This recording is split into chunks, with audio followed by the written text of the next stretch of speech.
Hello comic book fans, today we are talking about CYBERFORCE issue 1. If you like this content, please consider giving a like and subscribe. Now CYBERFORCE is another one of those famous OG comics from the 90s where the art and the story was really booming and was really at its peak. And with CYBERFORCE, it really was like a cybernetic version of the X-Men, right? That's like the quickest way to describe the CYBERFORCE, but I really don't like using that description because I feel like it's a lot more unique than some people may give it credit for, and especially what they was able to accomplish within the series as a whole. And this story starts off with the nightmares that Ripclaw is getting, and we see Ripclaw become more affected through the eyes of Velocity, another character part of CYBERFORCE.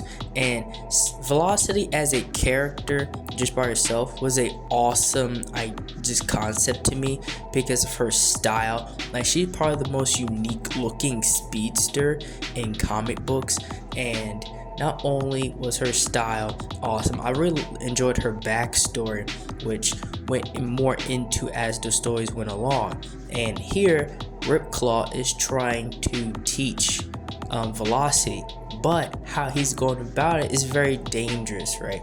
And the character Ripclaw is usually not this violent towards the people that's supposed to be on his side, right? So like, you know, something is morally going on within the story. And I really like the back and forth between the characters and just how much they really know each other till they know something's really off with Ripclaw. And just from a writing and storytelling perspective, this was a really interesting angle to take when writing a story, right? Because they're going through the training, everybody's trying to help Velocity, and Ripclaw, everything comes crashing down under its own weight because something is really wrong with him that he's not sharing with the rest of the team. And the next part of the story here, we are found with new characters, and one of them is a woman named Ballistic. And she has her own series. I will get into that series later with her, to where we dive more into who she is, because she was a bounty hunter of sorts, and Velocity and her are sisters, and that is revealed within this story. And I really find that very interesting. I'm like, well, the dynamic between them and seeing it within the same room would be very cool, and that's what Stryker is trying to do, but she is not having any of it.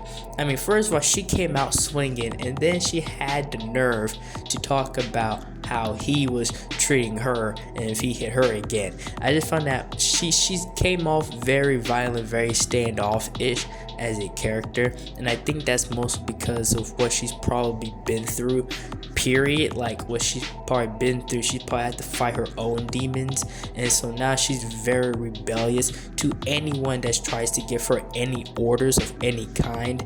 And I feel that's a storyline that I really want to get into, and I really hope the Ballistic storyline, I think it's like 3 comics, really dive deeper into that.